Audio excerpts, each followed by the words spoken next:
thinking about this full spectrum, I've noticed that people are using the word neurodiversity oftentimes for autism. And when we use that word, we're including so much more. Yes, autistic neurotypes are included as ADHD, learning disorders, intellectual disabilities, things like Down syndrome. Giftedness is not neurotypical. Because we're processing so much information, anxious brains also tend to process more slowly. We're really primed to be perfectionistic, not wanting to make mistakes. And so we can also have this overreaction to making mistakes in our brains. And we know that whether it be OCD, anxiety, generalized anxiety, anxiety related to trauma, that we're more prone to a fight, flight, freeze, and our mind going blank. So this is the reason why we're including things like OCD, PTSD, depression, anxiety under the overall umbrella of neurodiversity. Let's jump on to the next piece here. So this picture, this graphic, I think is a really good explanation of like what neurotypicals maybe might be expecting in terms of how active listening works, right? Because this is a good example of what maybe active listening has been maybe taught or told that maybe for someone who's neurodivergent or neurodiverse doesn't really connect with. One of the reasons why we're having this community conversation today in April is because April is Autism Awareness Month. Like, hey, TikTok told me I'm autistic. Is it true? Can you tell me if this is true about me? Or maybe just the constant question of, am I neurodiverse? Like keeps coming up. The frequency, the curiosity about it has always grown over time.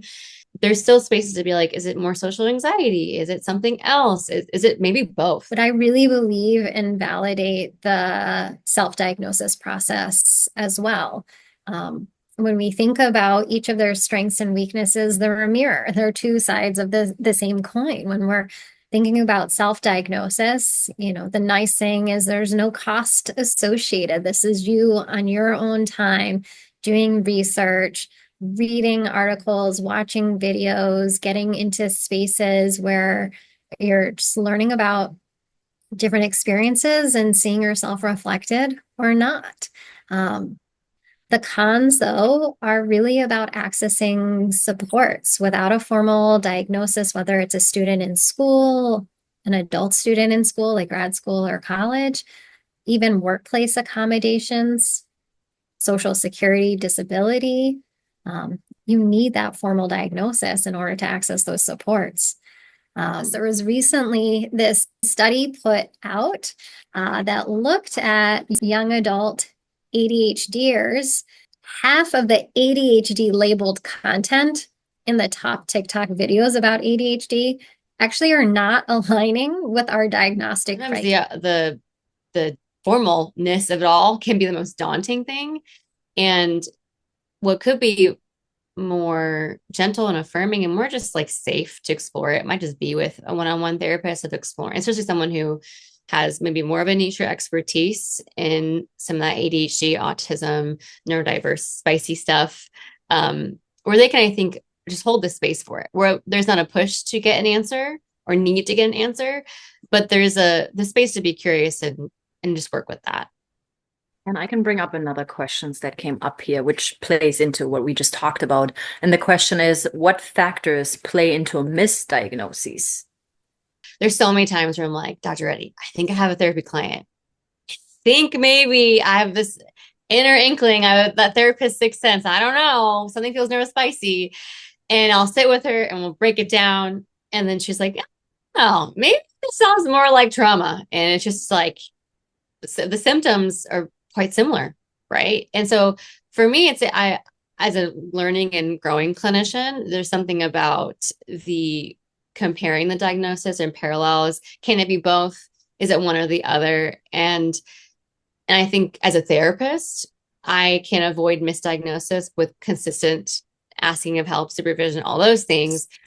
But when you're the clinician making that decision or giving the the diagnosis, I think it is the validity of all the information, having enough data where I think maybe with a self-diagnosis, we can mis-self-diagnose. I am sure 15 years ago, I probably was someone who offered an ADHD diagnosis where if they came to my door now, that might not be the determination that I come back to. And part of that has to do with diagnostic shifting and changing.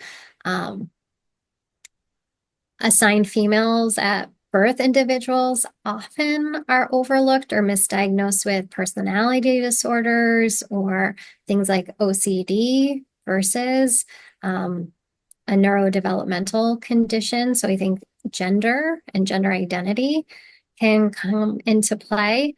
And it's just not a perfect science. We don't have a blood test to say ding, ding, ding, that's the answer. If anybody wants to pipe in on which diagnosis they're wanting to hear more criterion about, because there's like 20, so that would take forever in our time together. We have been talking about ADHD, so maybe focusing on that. Okay. So with ADHD, I just hate the label of itself because it's attentional control. It's not attention deficit. So ADHDers, it's not that I just can't focus, but it's more on the when I'm approached with non-preferred activities, tasks, duties, getting into the thing is just a really heavy lift. Daydreaming during conversations and not remembering what a conversation was about, misplacing items around the house, careless mistakes. That's another word I don't love, but this would be. Well, I think when we consider like ADHD in childhood, or especially like the textbook version of it, it's like normally I picture like, or I was taught young boys like bouncing off the walls. You can't sit still. You interrupt every conversation, racing thoughts. You talk a mile a minute. You're staring out the window. Some people might even say you're disruptive in class clown. You don't pay attention. You only pay attention if you're yelled at. Like those are some of the things that people talk about, some of the focusing, but also impulsivity. And I would say in adulthood, it looks more like, well, I'm going to clean my kitchen, but we got to clean the couch too, and then clean this and clean that. And I'm kind of bouncing around, not completing one thing at one time. There's a consistent drive to switch to something else right away. And I think when we think about anxiety popping in too, with someone who has ADHD, there's this consistent place around like, I didn't accomplish anything. I can't get things done. I feel maybe even like inadequate. I feel at a loss, and I'm not, my own routines aren't working to do this, to execute said task. Very quickly for autism, because when we think about neurodiversity, these are the two most common kind of neurodevelopmental diagnoses. There's two main criterion. Kind of social relationships, which would relate to things like, how is it for me to establish relationships? How is it for me to maintain relationships? How good am I at detecting and interpreting nonverbal social cues? Do I understand why a person is upset, or is that a little bit more confusing to me? Do I tend to communicate in a very direct manner? And so when I pick up the phone to text my friend because I have a question, I just ask the question rather than do the social niceties of like, hey, been thinking about you. What's up? What are you up to? And then get to my question. Then there's some of we call them behavioral because they're more observed, but they're really internal experiences, which might be sensory processing differences, preference for routines and sameness, keen interests. We might have some repetitive behaviors. I just had a family in with me at 9 o'clock, and the son does a lot of that with his face. And then his dad, when I pointed that out, the dad was like, well, I always am chewing on the inside of my cheek. So some of those behavioral pieces, picking at fingernails is very common. Biting, skin picking would be very common repetitive behaviors. This one was actually liked. It was sent a while ago. Can neurodivergence be an excuse for difficulties in relationships? I get to work with couples when I see different neurodivergent aspects, or partner A or partner B is neurodivergent. And that often can be an excuse that I see a lot. And it's also like meaning excuse, it can be like weaponized, like, oh, I have ADHD, so I forgot like our anniversary. Right. And there's a point where I think it's, can we build skills, especially the therapy space, to around someone who's neurodivergent and support them in a way where they can navigate life with said identity. But also it does show up, I would say, in family systems a ton, and it can be difficult in managing those relationships.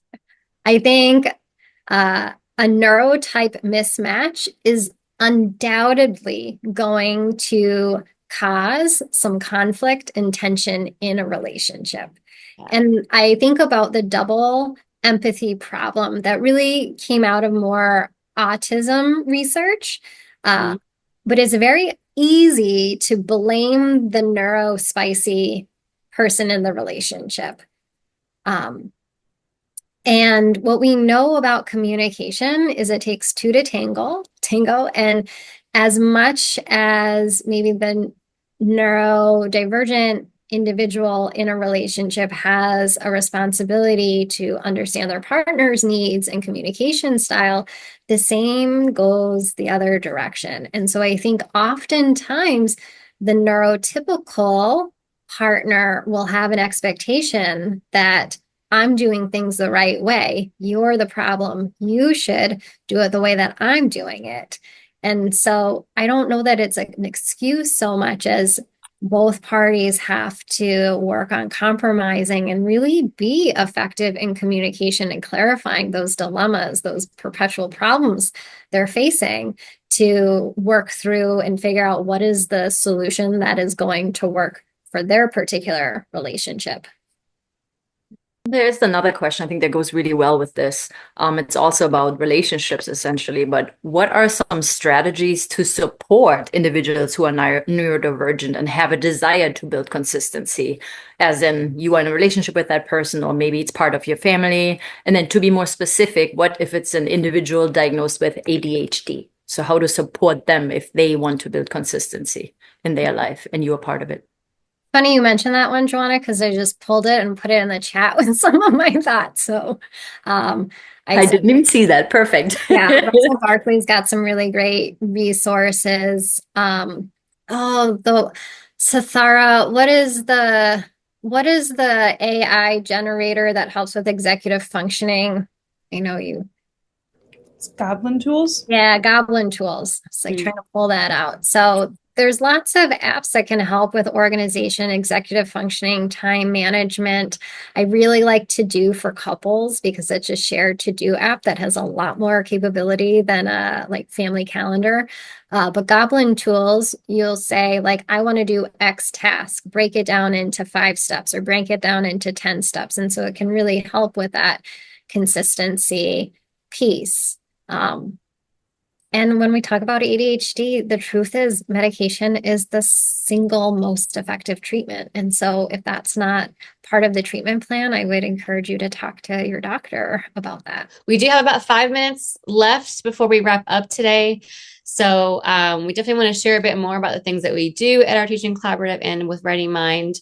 And please, if you have any more questions or any other things, please drop them in the chat before we end up things today. We do have some upcoming events as a team. We do a lot of different things here throughout the next coming months with our community tables, some on mom guilt, men's health. Then we have a few other cool ones that are coming up. And especially if this was something that you enjoyed in terms of, am I neurodivergent? We are willing and open to seeing, is my child neurodivergent? If you're a therapist, are my clients neurodivergent? Kind of exploring and expanding on this conversation. We'd love to hear more feedback from y'all here. Anything else that you'd like to share, Dr. Redding, before we close out today?